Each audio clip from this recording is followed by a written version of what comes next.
बाणी गुरु गुरु है बाणी बाणी बाणी बाणी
मन महत्वारो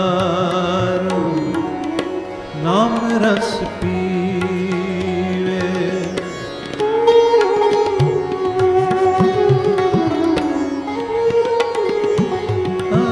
मगर मन मतवारो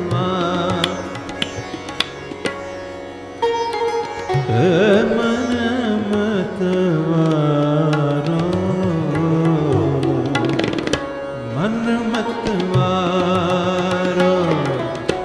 नाम रस पीवे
नाम रस पीवे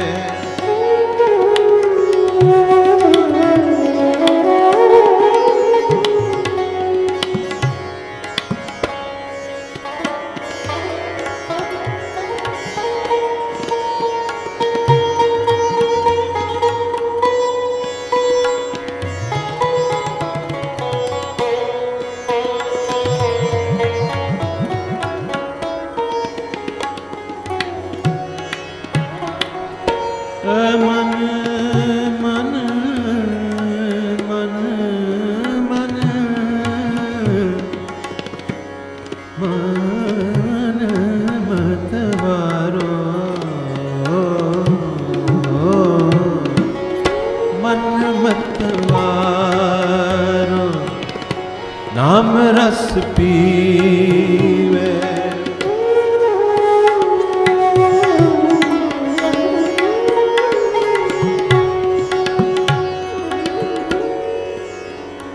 मन मतवारो नाम रस पीवे रस पीवे रस पीवे मन मतवारो नाम रस पीवे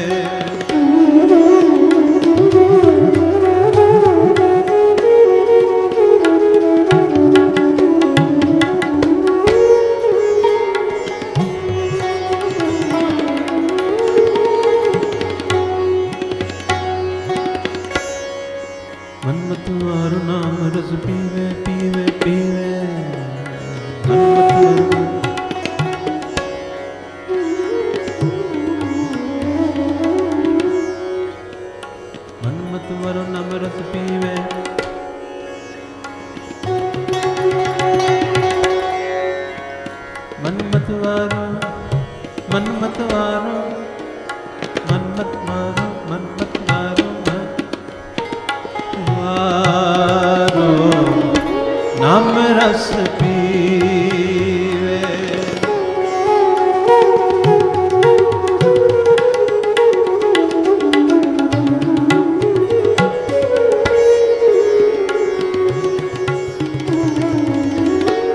मन मत वारो नाम रस पीवे मन मत वारो नाम रस पीवे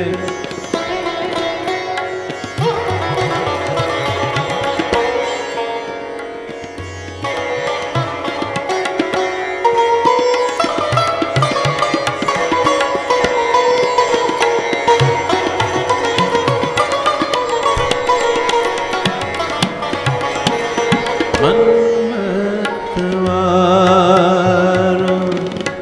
नाम रस पीवे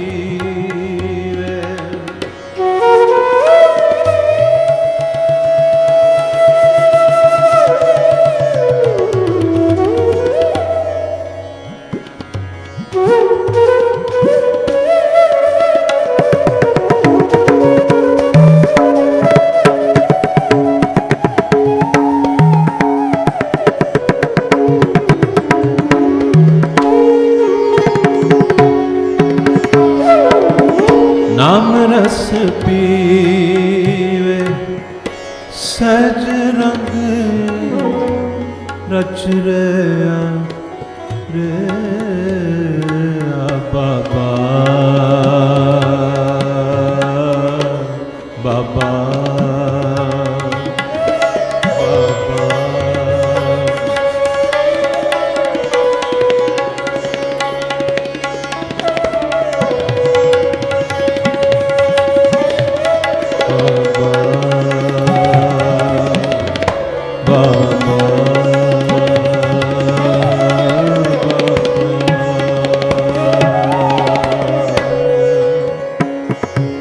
बाबा मन मत वारो। सतगुरु गुरु नानक देव जी महाराज ये समझाते हुए कि सतयुग दे विच सब पासे संतोखी संतोखी ज़्यादातर लोग सन। त्रेते दे विच सूरम गति का शौक, द्वापर दे विच आचरण चाल चलन कैरेक्टर उच्चा सुच्चा बना के रखने का शौक, निंदा नहीं करनी, चुगली नहीं करनी, और जिस तो साड़ी विचार आई सी चोरी थे, वो असी पिछले एपीसोड सुनिया। गुरु जी तो ये आखदे जिन कीते तिसे ना जानी बिन नावे सब चोर। कहते ਜਦੋਂ तक ये जीव जिस दियां वस्तुआं हैं, वस्तुआं किसी होर दियां हैं, ये रचना किसी होर ने की है, बनाने वाला कोई होर है, पैदा करने वाला होर है, सृजनहार कोई होर है, क्रिएटर कोई होर है। लेकिन ये जीव तो इतना भटक गया है कि कोई भी चीज़ ऐसी नहीं जिसनों ये ना कहता होवे कि ये मेरी नहीं, ते हर चीज़ में आखता है कि मेरी है। चलो बाकी सब चीज़ों असी मान लो, असी अपने घर में यही सानू आखना पेगा कि मेरा घर है, अपनी कार में भी यही आखना पेगा कि ये मेरी कार है। लाइफ की चीज़ है, लाइफ जो है वो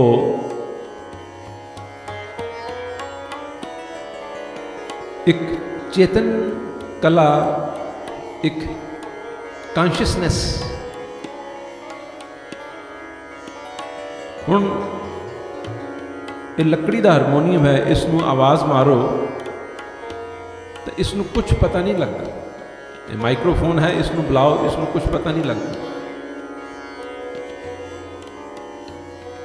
क्योंकि ये अपने आप दे विच जड़ हैं, जीवित नहीं हैं, जिंदा नहीं है। ਜਦੋਂ ਅਸੀਂ ਕਿਸੇ ਜ਼ਿੰਦਾ ਚੀਜ਼ ਨੂੰ ਜੋ ਜੀਵਤ ਹੈ ਉਸ ਨੂੰ ਛੂਹਨੇ ਹਾਂ ਜਾਂ ਆਵਾਜ਼ ਦਿੰਨੇ ਹਾਂ उसनों पता चलता है। जे कहिए शरीर को पता लगता है तो शरीर दे विचों जदों वो जिउंदी चीज़ निकल जाती है तो शरीर तो उही हुंदा है ना। मृतक शरीर को आवाज़ मारो, जो शरीर मर चुका है उसको आवाज़ मारो, वो क्यों नहीं जवाब देता? कन भी वही है, वही शरीर है, क्यों नहीं जवाब देता? इसका मतलब उस शरीर के अंदर सुनने वाला वो निकल चुका है। उस शरीर के अंदर उसनों तुसी छूहो, मृतक शरीर में, उसनों कुछ पता नहीं लगता। हुण उसकी तारीफ करो या उसकी बेइज्जती करो तो भी उसनों कुछ नहीं पता लगता, क्योंकि उस दे अंदरों वो महसूस करने वाला, उसनों आवाज़ दो, उसनों पता लगता, जिस चीज़ को पता लगता है, जो सारे एक्सपीरियंसिस नूं अंदर एक्सपीरियंस करने वाला है, जो जीवित सी वो विचों निकल चुका है। वो जिहड़ी जीवित चीज़ सी, गुरु जी आखदे हैं वो लाइफ है।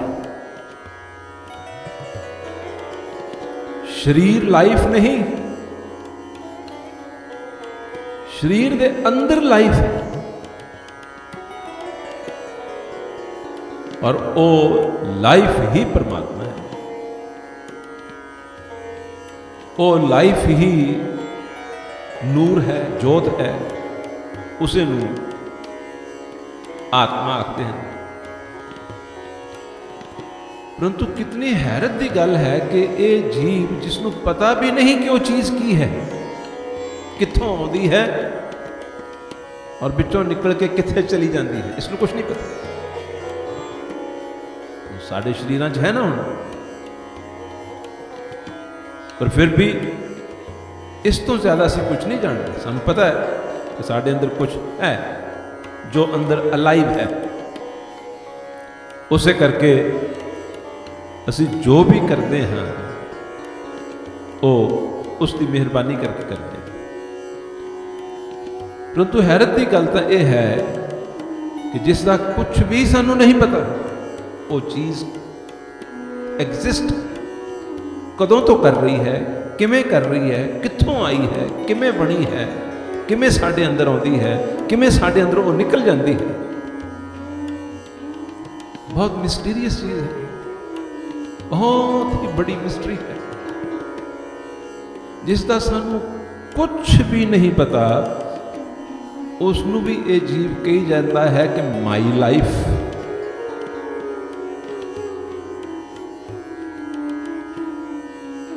अगर ये मान लिया जाए कि माई लाइफ मेरी लाइफ है, इसका मतलब होया कि मैं उसका मालक हूं, वो मेरी प्रॉपर्टी है, मैं उसका ओनर हाँ।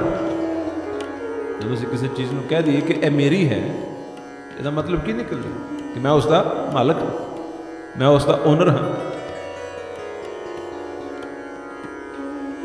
मेरी वो प्रॉपर्टी है। इंसान दा अज्ञान, इसकी ना समझी, इसकी मूर्खता दा तो कोई अंदाजा ही नहीं लगाया जा सकता कि कितनी है।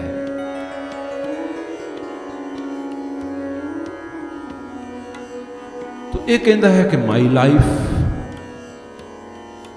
जबकि लाइफ तो उसनों परमात्मा आखो, भगवान आखो, ब्रह्म आखो, अल्लाह आखो, खुदा आखो, गॉड आखो, वो तो प्योर ब्रह्म है। और असी उसनों इस तरह कहने हैं मेरी कि जिमें असी उसके मालक होने हैं, वो साड़ी प्रॉपर्टी। ये गुनाह नहीं है तो और की, ये अनर्थ नहीं है तो और की, ये अंधापन नहीं है तो और की। तो साड़ी विचार चलती सी, गुरु जी कहते हैं एक मूल ना बूझन अपना अणहोंदा आप बनाए। ਕਹਿੰਦੇ ਇੱਕ ਐਸੇ ਹਨ ਜੋ ਕਹੀ ਜਾਂਦੇ ਹਨ ਇਹ ਮੇਰੀ ਲਾਈਫ ਹੈ। ਅਣਹੋਂਦਾ ਨਾ ਹੁੰਦਿਆਂ ਹੋਇਆਂ ਕੋਈ ਚੀਜ਼ ਸਾਡੀ ਨਹੀਂ ਹੈ ਤਾਂ ਵੀ ਅਸੀਂ ਕਹੀ ਜਾ ਰਹੇ ਹਾਂ ਕਿ ਇਹ ਮੇਰੀ ਹੈ। ਇਸ ਤੋਂ ਵੱਡੀ ਮੂਰਖਤਾ ਕੀ ਹੋ ਸਕਦੀ ਹੈ? ਸਾਡਾ ਕੁਝ ਵੀ ਨਹੀਂ ਹੈ। ਹਾਂ, ਵਾਹਿਗੁਰੂ ਦੀ ਇਹ ਦਾਤ ਹੈ ਔਰ ਉਹ ਕਿਰਪਾ ਕਰਕੇ ਸਾਡੀ ਝੋਲੀ 'ਚ ਆਪਣੀ ਮਹਾਨ ਆਪਣੇ ਖਜ਼ਾਨੇ 'ਚੋਂ ਕੋਈ ਕਿਨਕਾ ਮਾਤਰ ਦਾਤ ਪਾ ਦੇ। ਕਿਸੇ ਅੰਦਰ ਉਹ ਆਪਣੀ ਦਾਤ ਪਾ ਦਿੰਦਾ ਹੈ, ਉਸ ਨੂੰ ਸਾਇੰਟਿਸਟ ਬਣਾ ਦਿੰਦਾ ਹੈ।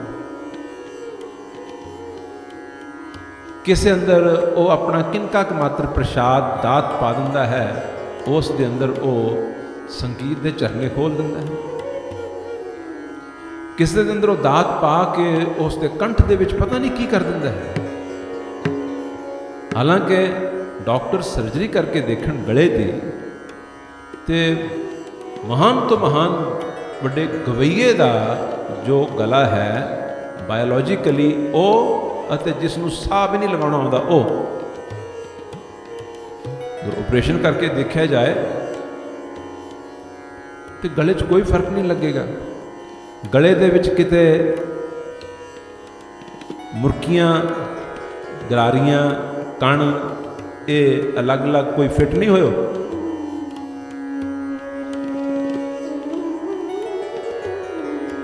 ਤੋ ਗਲੇ ਤਾਂ ਇੱਕੋ ਜਿਹੇ ਹਨ, ਪਰੰਤੂ ਉਹ ਆਪਣੀ ਕਿਰਪਾ ਦਾ ਪ੍ਰਸ਼ਾਦ ਕਿਸ ਤਰ੍ਹਾਂ ਪਾਉਂਦਾ ਹੈ?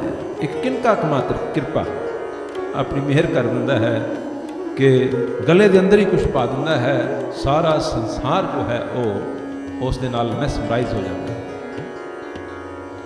ਕਿਸੇ ਦੇ ਦਿਮਾਗ 'ਚ ਕੁਛ ਪਾ ਦਿੰਦਾ ਹੈ, ਉਹ ਐਸੀ ਸ਼ਾਇਰੀ ਕਰਦਾ ਹੈ। ਅੱਜ ਵੀ ਮਿਰਜ਼ਾ ਗਾਲਬ ਦੇ ਉੱਤੇ PhDs ਹੋ ਰਹੀਆਂ ਹਨ, ਅਧਿਐਨ ਹੋ ਰਿਹਾ ਹੈ। ਜਿਉਂ-ਜਿਉਂ ਉਸ ਦੇ ਸ਼ੇਰ ਲੋਕ ਸਮਝਦੇ ਹਨ, ਉਹਨਾਂ ਨੂੰ ਹੋਰ ਗਹਿਰਾਈ ਦਿਖਦੀ ਹੈ ਕਿ ਬੜੇ-ਬੜੇ ਸ਼ਾਇਰ ਉਸ ਵਕਤ ਦੇ ਜੋ ਆਲਮ ਫਾਜ਼ਲ ਸਨ, ਉਹ ਉਹਨਾਂ ਦੇ ਸ਼ੇਰ ਨੂੰ ਸਮਝ ਵੀ ਨਹੀਂ ਸਕਦੇ ਸਨ। ਕਹਿਣ ਦਾ ਭਾਵ, ਗੁਰੂ ਬਾਬਾ ਜੀ, ਗੁਰੂ ਨਾਨਕ ਦੇਵ ਜੀ ਮਹਾਰਾਜ ਕਹਿੰਦੇ ਹਨ ਇਹ ਕਲਯੁਗ ਦਾ ਸਮਾਂ ਹੈ। ਕਲਯੁਗ ਦੇ ਸਮੇਂ ਦੇ ਵਿੱਚ ਕਹਿੰਦੇ ਜਿਵੇਂ ਪਹਿਲਾਂ ਪਿਛਲੇ ਯੁੱਗਾਂ ਦੇ ਵਿੱਚ ਸੰਤੋਖੀ ਜੀਵਨ ਸੀ ਤੇ ਧਰਮ ਹਰੇਕ ਜੀਵਨ ਦੇ ਵਿੱਚ ਨਿਸ਼ਾਨਾ ਸੀ, ਇਹਨੇ ਨਾਲ ਉਹਨਾਂ ਦੀ ਮੁਕਤੀ ਹੋ ਜਾਂਦੀ ਸੀ, ਕਿਉਂਕਿ ਉਦੋਂ ਕਾਰਪੋਰੇਟ ਵਰਲਡ ਨਹੀਂ ਸੀ ਨਾ। कॉर्पोरेट वर्ल्ड जो है वो तो कलयुग च जाके होया, उदों नहीं सी। त्रेते दे विच लोगां नूं शौक सी योद्धे बनन दा, वीर बनन दा, बहादुर बनन दा, और फिर वो उस किस्म दी विद्यावां सिखदे सन। द्वापर दे विच माड़ा काम नहीं करना, आचरण अच्छा रखना, निंदा नहीं करनी, चुगली नहीं करनी, किसी का नुकसान नहीं करना, भलाई करना है, किसी के काम आना है, और चोरी नहीं करनी। इस तरह आचरण अच्छे रखने नाल भी बहुत कुछ बन जाता है।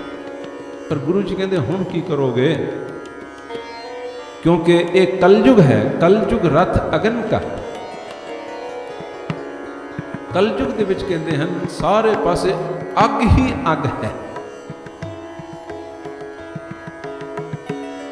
कलयुग दे विच अग ही अग है। वो किहड़ी चीज दी अग है? काम दी, क्रोध दी, लोभ दी, मोह दी, हंकार दी, तृष्णा दी, ये अग है। कहते कलयुग दे विच अग्नि ही अग्नि है। ट्रेंड ही ये है कि सबना दे अंदर अग बल रही है।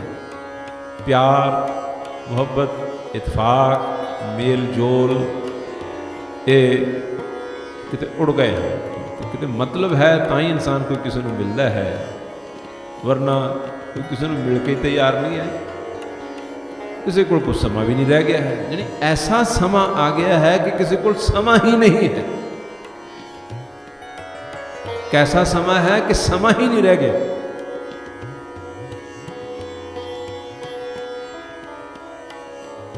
तो गुरु जी आखते हैं कि कलयुग रथ अगन का कूड़ अगे रथवा। कहते ये अग्नि दे रथ विच सारा संसार समाज इस वक्त सवार होया हुआ है अते नाशवंत जिहड़ियां चीज़ां ने चले जाना है, खत्म हो जाना है, उन्हां दा ही इसनूं प्यार।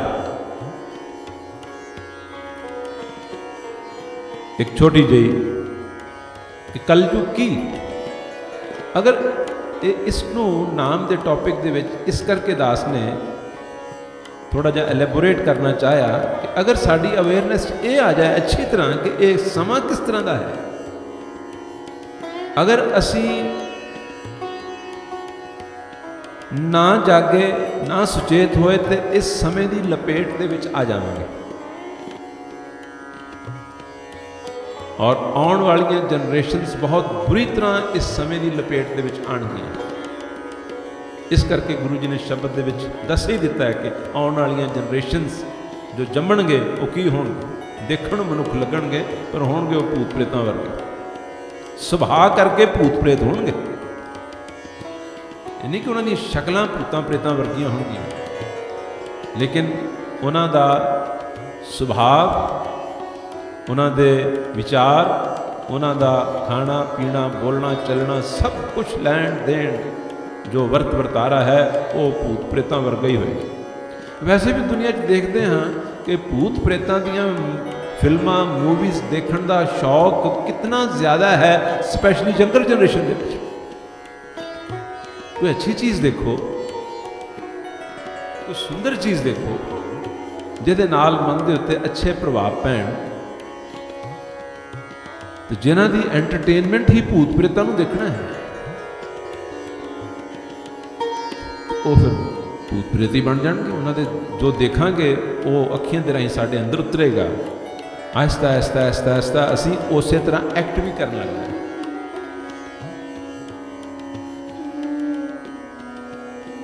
तो गुरु जी आखते हैं अब कलू आयो रे एक नाम बोवो बोवो। कहते कलयुग आ गया है। पांडवां दा राज सी,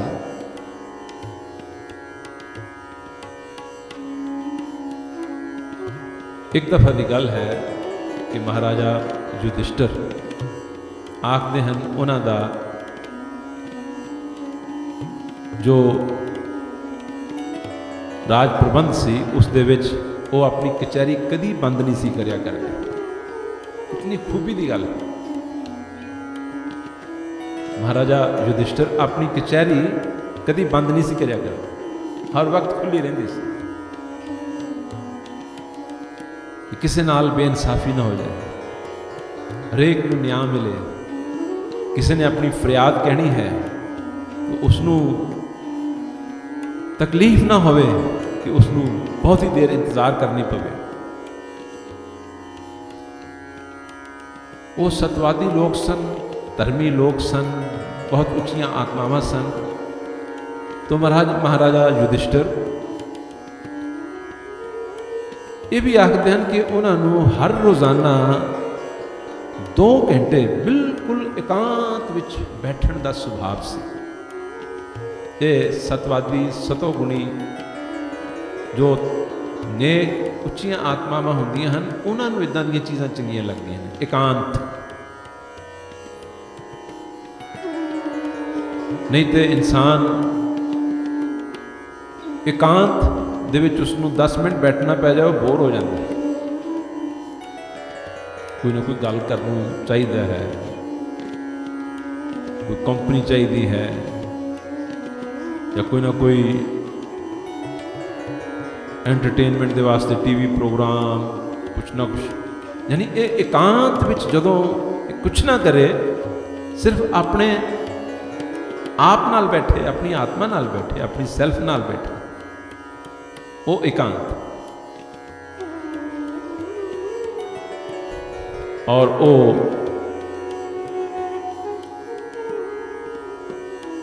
ਅੱਜ ਦਾ ਜੋ ਵਾਤਾਵਰਨ ਹੈ ਉਸ ਦੇ ਵਿੱਚ ਇਸ ਕਿਸਮ ਦੇ ਸ਼ੌਕ ਨਹੀਂ ਹਨ, ਇਸ ਕਿਸਮ ਦੀਆਂ ਰੁਚੀਆਂ ਨਹੀਂ ਹਨ। ਮਹਾਰਾਜਾ ਯੁਧਿਸ਼ਟਰ ਨੂੰ ਕਹਿੰਦੇ ਹਨ 2 ਘੰਟੇ ਹਰ ਰੋਜ਼ ਇਕਾਂਤ ਵਿੱਚ ਬੈਠਣ ਦਾ ਸੁਭਾਅ ਸੀ। ਤੋ ਇਹਨਾਂ ਨੂੰ ਕਲਯੁਗ ਮਿਲਣ ਆਉਂਦਾ ਹੈ। ਉਹ ਸਾਖੀ ਜੋ ਹੈ ਹੁਣ ਜੋ ਆਰੰਭ ਹੋਈ ਹੈ ਅਗਲੇ ਐਪੀਸੋਡ ਦੇ ਵਿੱਚ ਕੰਟੀਨਿਊ ਕੀਤੀ ਜਾਏਗੀ। ਬਾਣੀ ਗੁਰੂ ਗੁਰੂ ਹੈ ਬਾਣੀ ਬਾਣੀ ਬਾਣੀ